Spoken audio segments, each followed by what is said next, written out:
എൻസൈക്ലോവിങ്സിന്റെ പുതിയൊരു വീഡിയോയിലേക്ക് നിങ്ങൾക്ക് ഏവർക്കും സ്വാഗതം. ഈ വീഡിയോയിലൂടെ നിങ്ങളുമായിട്ട് ഷെയർ ചെയ്യുന്നത് കേരളത്തിലെ സാധാരണക്കാരായിട്ടുള്ള ജനങ്ങളുടെ സാമൂഹിക സാമ്പത്തിക പുരോഗതിയും അടിസ്ഥാന സൗകര്യ വികസനവും ലക്ഷ്യമിട്ട് സംസ്ഥാന സർക്കാർ ആവിഷ്കരിച്ച 14-ാം പഞ്ചവത്സര പദ്ധതിയുടെ ആനുകൂല്യങ്ങൾ പൂർണ്ണമായിട്ടും ജനങ്ങളിലേക്ക് എത്തിക്കുന്നതിൽ തദ്ദേശീയ സ്വയംഭരണ സ്ഥാപനങ്ങൾക്ക് വളരെ വലിയ പങ്കാണുള്ളത്. ഇതിന്റെ വിശദമായിട്ടുള്ള വിവരങ്ങളാണ് ഈ വീഡിയോയിലൂടെ ഷെയർ ചെയ്യുന്നത്. നമ്മുടെ വീഡിയോ സാധ്യമായി കാണുന്ന സുഹൃത്തുക്കളാണെങ്കിൽ ആദ്യമേ തന്നെ ചാനൽ ഒന്ന് സബ്സ്ക്രൈബ് ചെയ്യുക. അപ്പോൾ നമുക്ക് വിശദാംശങ്ങളിലേക്ക് കടക്കാം. കൃഷി, കുടിവെള്ളം, റോഡ് നിർമ്മാണം, പാർപ്പിടം തുടങ്ങിയ നിർണായക മേഖലകളിലെ വികസനത്തിനായിട്ട് ജനങ്ങളുടെ യഥാർത്ഥ ആവശ്യങ്ങൾ തിരിച്ചറിഞ്ഞുകൊണ്ട് തദ്ദേശ സ്ഥാപനങ്ങളുടെ വാർഷിക പദ്ധതികളിലൂടെയാണ് വിവിധ ഫണ്ടുകൾ വിനിയോഗിക്കുന്നത്.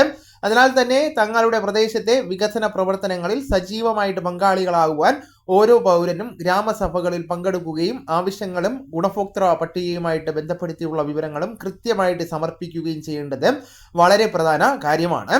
പുതിയ വീടുകൾ നിർമ്മിച്ച് നൽകുന്നതിനുള്ള ലൈഫ് മിഷൻ പദ്ധതി സംസ്ഥാനത്ത് സജീവമായിട്ട് മുന്നോട്ട് പോകുന്നതിനോടൊപ്പം തന്നെ നിലവിലെ താമസയോഗ്യമല്ലാത്ത വീടുകൾക്ക് ഫണ്ടിന്റെ കുറവ് മൂലം മുൻപ് പണി ആരംഭിച്ചെങ്കിലും പൂർത്തീകരിക്കുവാൻ കഴിയാതെ പോയ വീടുകൾക്കും പുനരുദ്ധാരണത്തിനും അറ്റകുറ്റപ്പണികൾക്കുമായിട്ട് പഞ്ചായത്തുകളും മുനിസിപ്പാലിറ്റികളും പ്രത്യേകം ഫണ്ട് വകയിരുത്തി ധനസഹായം നൽകി വരുന്നുണ്ട്. എന്നാൽ ലഭിക്കുന്ന അപേക്ഷകളിൽ നിന്ന് യഥാർത്ഥത്തിൽ അർഹരായിട്ടുള്ള ഗുണഭോക്താക്കളെ കണ്ടെത്തുന്നതിനായിട്ട് കൃത്യമായിട്ടുള്ള മുൻഗണനാ മാനദണ്ഡങ്ങളാണ് തദ്ദേശ സ്വയംഭരണ സ്ഥാപനങ്ങൾ പിന്തുടരുന്നത്. സാമ്പത്തികമായിട്ട് പിന്നോക്കം നിൽക്കുന്ന കുടുംബങ്ങൾ, മുൻഗണന റേഷൻ കാർഡുള്ളവർ, വിധവകൾ, ഭിന്നശേഷിക്കാരെ, വയോജനങ്ങൾ മാത്രമുള്ള വീടുകൾ, പട്ടികജാതി പട്ടികവർഗ വിഭാഗത്തിൽപ്പെട്ട കുടുംബങ്ങൾ എന്നിവർക്കാണ് ഇത്തരം ഭവന പുനരുദ്ധാരണ പദ്ധതികളിൽ പ്രഥമ പരിഗണന ലഭിക്കുന്നത്. ഓരോ ഗ്രാമപഞ്ചായത്തിന്റെയും നഗരസഭകളുടെയും വാർഷിക പ്ലാൻ ഫണ്ടിന്റെ ലഭ്യത അനുസരിച്ചാണ് അപേക്ഷകൾ ക്ഷണിക്കുന്നതും പദ്ധതികൾ നടപ്പിലാക്കുകയും ചെയ്യുന്നത്. അതുകൊണ്ട് തന്നെ കേരളത്തിൽ എല്ലായിടത്തും ഒരേ സമയത്ത് ഈ ആനുകൂല്യങ്ങൾ ലഭിക്കണമെന്നില്ല.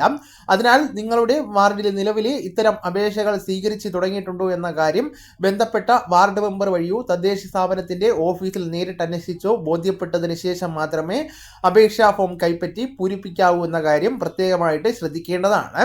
പൂരിപ്പിച്ച അപേക്ഷയോടൊപ്പം തന്നെ അപേക്ഷകന്റെ തിരിച്ചറിയൽ രേഖ, വില്ലേജ് ഓഫീസിൽ നിന്ന് ലഭിക്കുന്ന വരുമാന സർട്ടിഫിക്കറ്റ്, ആവശ്യമായിട്ടുള്ള സാഹചര്യത്തിൽ ജാതി സർട്ടിഫിക്കറ്റ്, നിലവിലെ ഭൂനികുതി രസീത് അല്ലെങ്കിൽ ഉടമസ്ഥാവകാശ സർട്ടിഫിക്കറ്റ്, പാസ്പോർട്ട് സൈസ് ഫോട്ടോ എന്നിവ സമർപ്പിക്കേണ്ടതാണ്.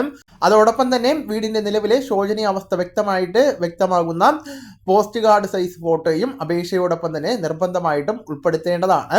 അപേക്ഷ സമർപ്പിച്ച ഉടൻ തന്നെ ഫണ്ട് അനുവദിക്കുമെന്ന് കരുതരുത്. ബന്ധപ്പെടുത്തിയുള്ള അസിസ്റ്റന്റ് എഞ്ചിനീയർ ഉൾപ്പെടെയുള്ള ഉദ്യോഗസ്ഥർ നേരിട്ട് സ്ഥലപരിശോധന നടത്തുകയും വീടിന്റെ നിലവിലെ അവസ്ഥയും കുടുംബത്തിന്റെ അർഹതയും കൃത്യമായിട്ട് വിലയിരുത്തുകയും ചെയ്തതിന് ശേഷം മാത്രമായിരിക്കും അന്തിമ ഗുണഭോക്തൃ പട്ടിക തയ്യാറാക്കുന്നത്. ഭൂരിഭാഗം തദ്ദേശ സ്ഥാപനങ്ങളിലും ഗ്രാമസഭകൾ പൂർത്തീകരിച്ച് വിവിധ ആനുകൂല്യങ്ങൾക്കായിട്ടുള്ള അപേക്ഷകൾ സ്വീകരിക്കുന്ന നടപടികൾ ആരംഭിച്ചു കഴിഞ്ഞിട്ടുണ്ട്. അതിനാൽ ഈ അവസരം നഷ്ടപ്പെടുത്താതെ കൃത്യസമയത്ത് കൃത്യമായിട്ടുള്ള വിവരങ്ങൾ അറിയുന്നതിനായിട്ട് നിങ്ങളുടെ വാർഡ് പ്രതിനിധിയോ പഞ്ചായത്ത് മുനിസിപ്പാലിറ്റി ഓഫീസറിനെയോ എത്രയും വേഗം നേരിട്ട് ബന്ധപ്പെടേണ്ടതാണ്. നിങ്ങളുടെ പ്രദേശത്ത് ഇത്തരം ഭവന പുനരുദ്ധാരണ ധനസഹായത്തിനുള്ള അപേക്ഷകൾ സ്വീകരിക്കുന്നുണ്ടോ, ഏതൊക്കെയാണ് ആവശ്യമായിട്ടുള്ള രേഖകൾ, ആരൊക്കെയാണ് മുൻഗണനാ വിഭാഗത്തിൽ ഉൾപ്പെടുന്നത് തുടങ്ങിയ കാര്യങ്ങൾ ബന്ധപ്പെട്ട തദ്ദേശീയ സ്ഥാപനങ്ങളിൽ നിന്ന് ഉറപ്പാക്കിയതിനു ശേഷം മാത്രം അപേക്ഷ സമർപ്പിക്കേണ്ടതാണ്. അപ്പോൾ ഈ വിവരങ്ങൾ നിങ്ങളുടെ സുഹൃത്തുക്കളിലേക്കും മറ്റ് ഗ്രൂപ്പുകളിലേക്കും കൂടെ ഷെയർ ചെയ്യുക. നമുക്ക് തുടർന്നും വിജ്ഞാനപരമായിട്ടുള്ള മറ്റ് വീഡിയോസും ആനുകാലിക വിവരങ്ങളുമായിട്ട് വീണ്ടും കാണാം. അതുവരെ ഗുഡ് ബൈ.